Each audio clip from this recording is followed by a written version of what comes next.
তো আমরা যেটা দেখাচ্ছি এখন সেটা হচ্ছে এটা হচ্ছে পিআরপি, প্লাটেলেট রিচ প্লাজমা। এটা আমাদের মানে রোগীর ব্লাড থেকে তৈরি করা হয়। তো আমরা আসসালামু আলাইকুম, আশা করি আপনারা ভালো আছেন। আজকে আমরা আপনাদের সাথে একটা রোগ নিয়ে আলোচনা করব। আমরা আগেও আলোচনা করেছি। আমাদের রোগী হচ্ছেন মিসেস লুৎফুন্নেসা বেগম। তো উনি আমাদের কাছে এসেছেন 2 হাঁটুর ব্যথা নিয়ে। তো আমরা প্রাথমিকভাবে পরীক্ষা নিরীক্ষা করে ওনার অস্টিওআর্থ্রাইটিস নিই, যেটা হচ্ছে হাড় ক্ষয়জনিত রোগ, এটা আমরা ডায়াগনোসিস করি এবং ওনার এই ব্যথা এবং ক্ষয় পূরণের জন্য আমরা প্লাটেলেট রিচ প্লাজমা দেওয়ার সিদ্ধান্ত নিই। তো আমরা যেটা দেখাচ্ছি এখন সেটা হচ্ছে এটা হচ্ছে পিআরপি, প্লাটেলেট রিচ প্লাজমা। এটা আমাদের মানে রোগীর ব্লাড থেকে তৈরি করা হয়।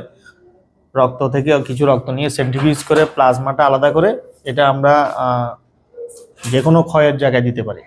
তো এটার যেটা গুণ হচ্ছে সে ক্ষয়গুলো আস্তে আস্তে পূরণ করে, সময় লাগে, কিন্তু দ্রুত কাজ করে না, বাট স্লোলি কাজ করে, বাট কোনো পার্শ্ব প্রতিক্রিয়া নেই। কারণ কি, এটা হচ্ছে আমরা রোগীর রক্ত থেকে নিয়ে তৈরি করি এই মেডিসিনটা, এবং এটা আমরা হাঁটুতে দিয়ে দিই যাতে আস্তে আস্তে ক্ষয়গুলো পূরণ হয়। তো অন্যান্য মেডিসিনের যেটা সাইড এফেক্ট সেটা হচ্ছে অন্য মেডিসিনগুলো দিলে ওগুলো দীর্ঘদিন কাজ করে না। প্রথম দিকে কিছুটা ভালো লাগে, খুব দ্রুত কাজ করে, কিন্তু পরে আবার সেই ব্যথাগুলো চলে আসে।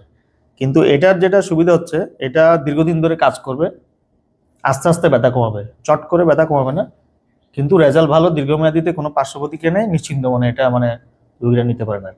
তো এইসব ক্ষেত্রে যেটা করতে হয়, আমরা রোগীদেরকে বলে দিই যে আপনারা এটা দেওয়ার পরে একটু ধৈর্য ধরে রোগীর ব্যায়ামগুলো করবেন, নিয়মকানুনগুলো মারবেন। নিয়মকানুন মানলে এবং ব্যায়াম ঠিক মতো করলে এটা ভালো একটা রেজাল্ট দিবে। ঠিক আছে, ধন্যবাদ।